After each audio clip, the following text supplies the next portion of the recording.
So I want to thank you for your grace and your patience. It's been a lot of fun the last few months, us all over the country promoting Daytona International Speedway, and also the entire comms and PR team of NASCAR, best in class. So thank you. Also, yes. And genuinely, honestly, want to thank you all for being here. Thank you. You are our guest. We appreciate your interest. We appreciate your time. I know it is a lot of long hours and sacrifice being away from your family and your lives. And it's our goal to make you feel home and to feel welcome.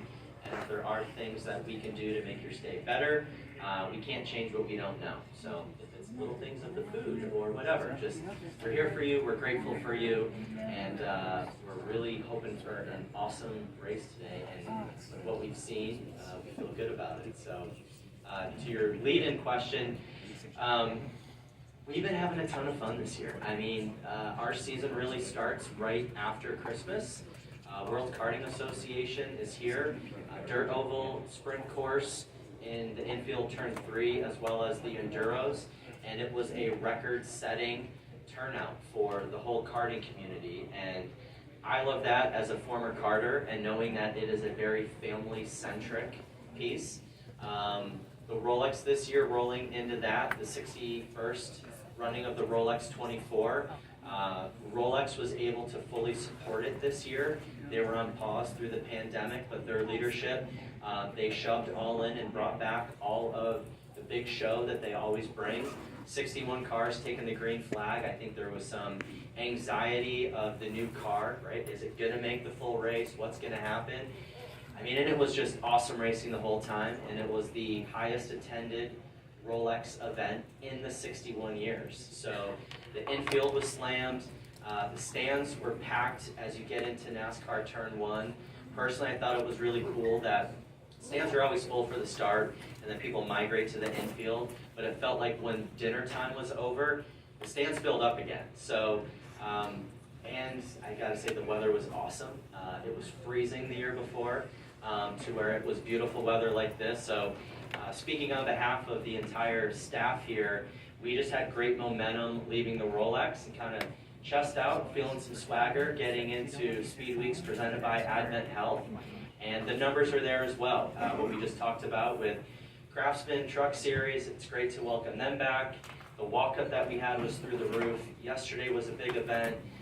We hyped up the duel really big. Awesome, you know, Connor and Zane, you know, his win Rolex weekend, his win in the Truck Series. So we'll see what he can get done this afternoon. As well as it's our 8th consecutive sellout, and the 2nd year in a row that right after the new year, we were out of tickets. And to me, I just think that speaks to the overall health of motorsport.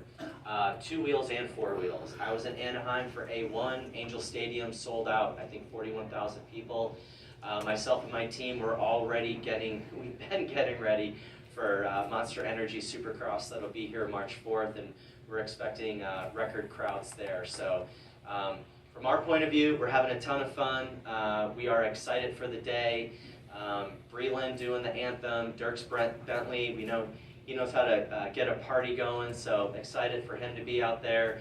The Thunderbirds have been in town all week. They've got some tricks up their sleeves to entertain you all and our fans, so everyone's feeling good. We're going to roll through bikes and catch our breath after that. Before we know it, we'll be in rock music festival mode with Danny Wimmer Presents Rockville, and their ticket sales from a year-over-year standpoint, I think they're up 20% per day. So they're flirting with already 35,000 tickets sold each day. So we love throwing big events and parties. We feel we do it really well, and just grateful and excited for today. What'd I miss, Steph? You didn't miss anything. Might not even have to go to questions. Come on, there's got to be a couple. All right, we will go to questions. So we'll start here with Bruce and then do Jacob and Greg.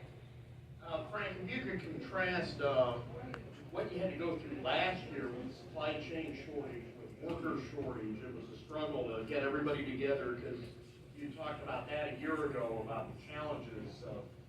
You were able to get through that, how difficult that was, and how much better it is that you don't have to worry about any of that.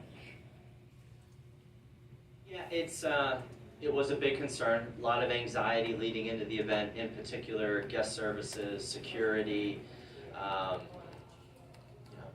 fire department, police, local, state, and then Levy, concessions, right? I mean, that, you have to stick the landing on that. I mean, when it comes to the guest experience of food and beverage, people do not want to wait in line, and they want a quality product and pay a good price. And when you're planning for that and you know, all right, year over year we're down, I mean, you just had to be positive about it. And, all right, well, if we need 250 people, let's hire 300 people in anticipation that some might not show up. And I feel like we actually thrived through it all and delivered a great product. And I think that that speaks to the fact that we sold out again early for this year. So not having to worry about it, you just kind of then channel your focus to somewhere else. All right, well, how do we make it better? How do we get our gate times quicker? How do we get people off property quicker? What are things that we can do from just servicing the area? So again, we're proud. We feel we stuck the landing last year, and we just challenged ourselves getting into this event of let's just do it better. Gonna go to Jacob. And Frank, question, 2 parts for me. I'll start with this being the 75th anniversary celebration for the sport, 65th 500.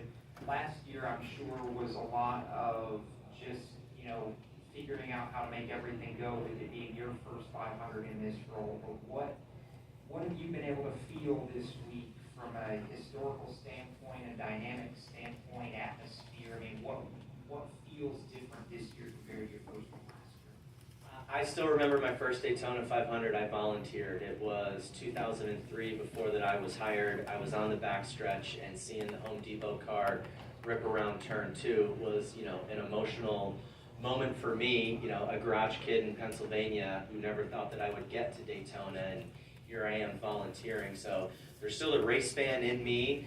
And to your question about this year, I still get blown away that NASCAR's a global property right now, and it literally started a few miles away on the beach, and it's still the same family, and there still are so many traditions, and honoring the 75th, I think from a league standpoint, they're doing a phenomenal job. I love the Grand Marshals today and how the France family got involved with that, and something honest and authentic that shines a light on these last 75 years.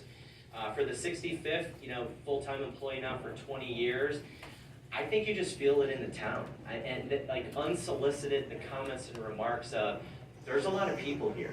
Like there's a lot of people at the intersections crossing the street and coming to the Speedway, or traffic getting to Beachside, or, you know, hearing that it was a 3-hour wait at some like local restaurants in Daytona and in Ormond. So to me, it just has those old vibes of like, you know, people are in town and people want to see a great show. I was out at Volusia for the World of Outlaw race. Friday night, the place was packed there as well. So, you know, having been around 2003, my first year, and the high, then through the recession and back, like overall, it feels really strong and fun. I'm glad you referenced your start in motorsports, because that was where I was going with the second half of this. You said when you first took the job, I don't belong here. Do you feel like you belong a little bit more now? Have you gotten to that point where you really kind of wrap your arms around what you get to do here and embrace it? I've told a story, I don't know if my parents will appreciate it because it might show maybe their lack of concern for my well-being, but I was too young to get into the pits at Makatech Speedway, so they would pull the truck and trailer over on the side of the road and put me in the back with the race car, and I would hang onto the radius rod wall, and they would sneak me in and tell me they stay close, you know. So there's still a part of me that feels like I snuck in, you know what I mean? Like even in this, from an intern to sales to, all right, you want me to be the face of the World Center of Racing, but I just think it's those humble beginnings and just lessons I learned in a family business of just treat people the right way and outwork people and out hustle, and I think kind of, you know, do I feel like I belong? Sure, but I still feel like I got to wake up every day and earn it. And also with the humility of the show will go on. Like I'm not going to be in this role forever, so enjoy the moment, you know, maintain the legacy, try to leave a thumbprint, but also have the humility that the show will go on, and at one point I will hopefully be doing something else in the sport. It's always next week. Go ahead, Greg. Greg Engel, Forbes. Couple things, Stephanie's a raise. You were asking about bringing back stuff, the massage students we used to have out here would be great. Please fact check that. Yeah, and on a serious note, how do you leverage this big crowd, these huge crowds you're having, to help sell other events? Because you've got Rockville coming up, you've got the motocross coming up, you've got all this stuff coming up. How much do you have to do you try to leverage and and balance the marketing techniques without kind of oversaturating your crowd here to sell future events? Because once a fan's here, they're much more inclined to come back.